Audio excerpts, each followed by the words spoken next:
Hey guys, hope you're all having a great day. So there's two projects that I want to be working on today, and I wanted to take you all along with me just to see some things that didn't necessarily work too well in the garden, and then other things that are just going to be added in. The first thing is going to be right behind me here. We have these roses that we planted in the spring, and to be honest, they're not looking too great. So this is what they look like right now, and I want to be honest and show you that they honestly haven't done that well this year, and that's totally okay. Stuff like this happens in the garden all the time. We have Oh So Easy double pink roses. You can see that there are a couple blooms on them. In fact, actually, let me get close so you can see exactly what those look like. They are beautiful, the couple that are open. And then the At Last roses. These are both from Proven Winners. They're supposed to be an easy to care for rose. But take a look at the At Last one specifically. This one's almost just sticks.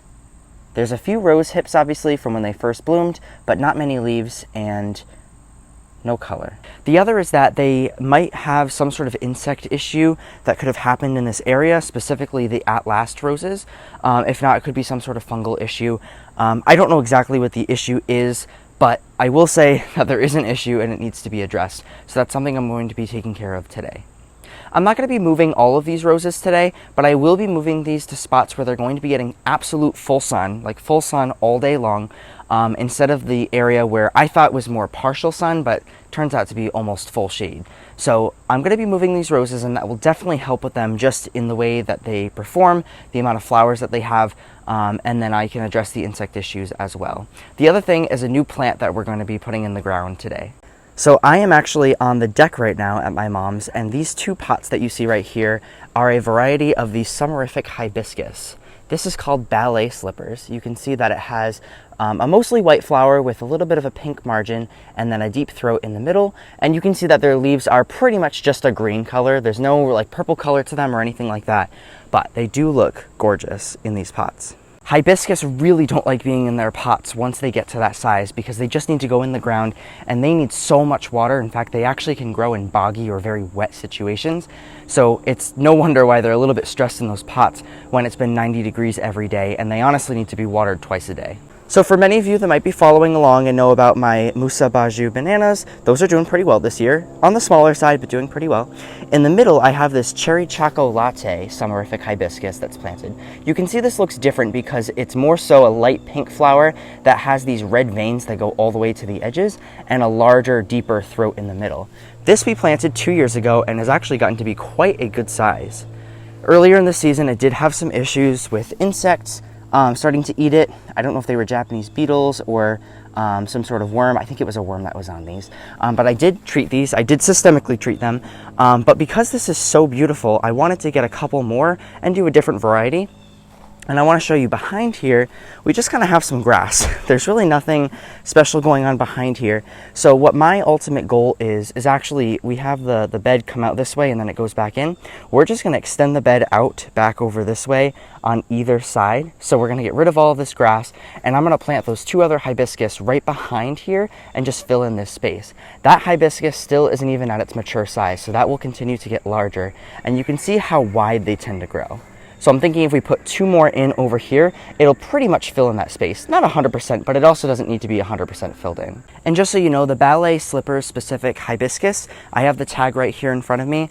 It says that these get 48 to 52 inches tall and then 52 to 60 inches wide. So definitely quite wide. The hibiscus tend to be all different shapes and sizes and that kind of stuff, depending on which variety you get. Some are a little bit more compact. This one is one of the larger or largest varieties, so I think it's going to fill in that space beautifully. As I was talking to, the hummingbird was on the lantana. Look at how beautiful. This hummingbird comes by actually a few times a day. It comes for that lantana as well as this vermillionaire that we planted in this ring, and the verbena too, actually.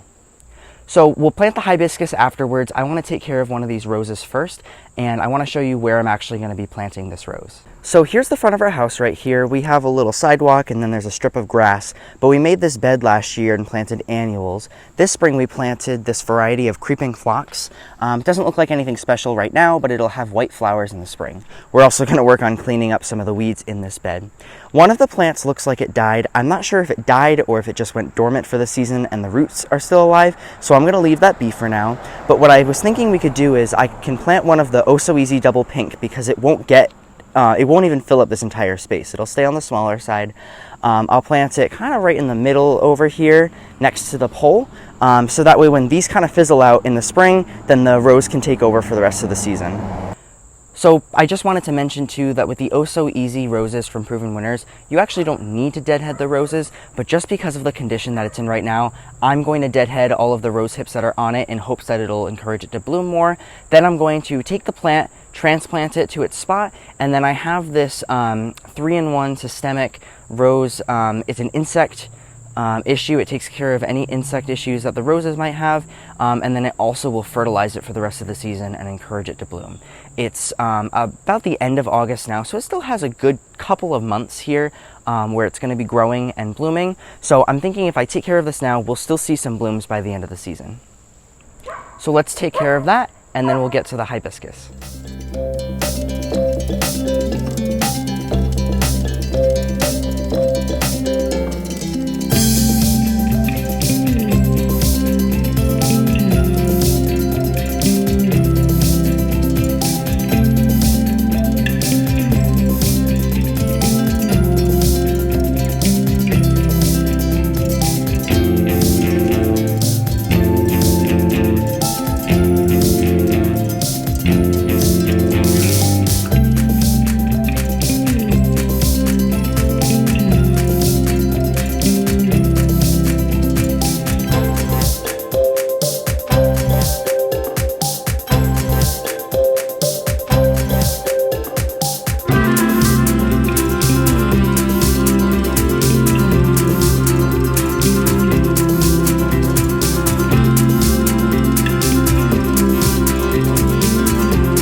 All right, so we have the rose and the hibiscus all taken care of, so let's see what they look like.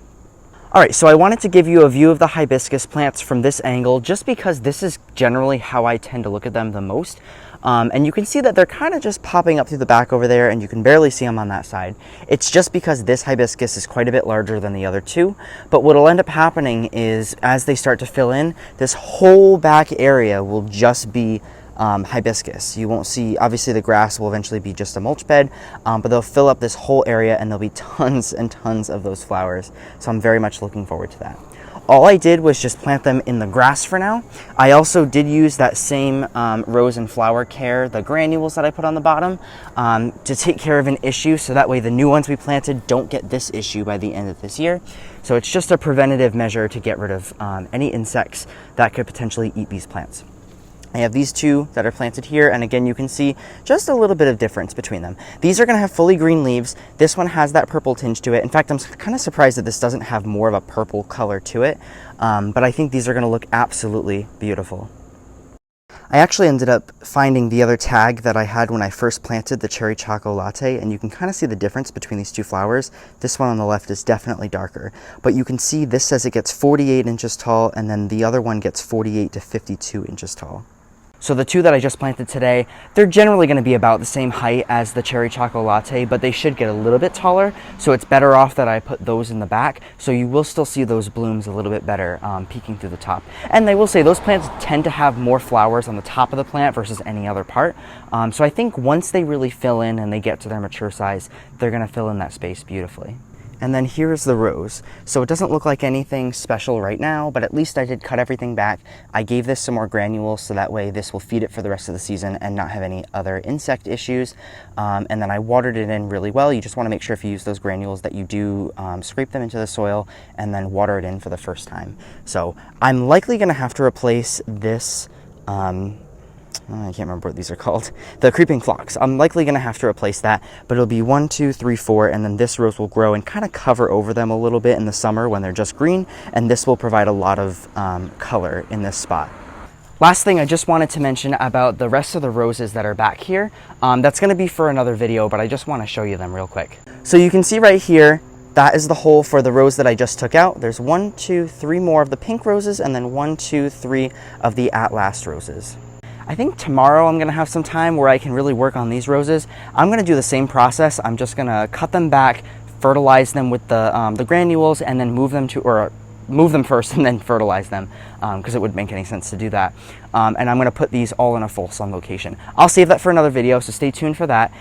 But for now, that rose is going to be in a much better spot. And honestly, these roses bloom the entire season, especially if you do deadhead them, and if you give them the right fertilizer, they will put on quite a show. So the way that they look now is really nothing compared to what they look like when they're actually in the right conditions. But that's a part of gardening, to be honest. Everybody makes mistakes. I've made a ton of mistakes gardening. This was one of them. I kind of had a feeling from the beginning, but it was more so honestly just a test to see how these would do if they really did need full sun, and they proved to me that they do. So that's pretty much it. So besides that, I hope you guys like this video. If you have any questions or comments, feel free to put them in the comment section down below as per usual, and I will see you in the next video.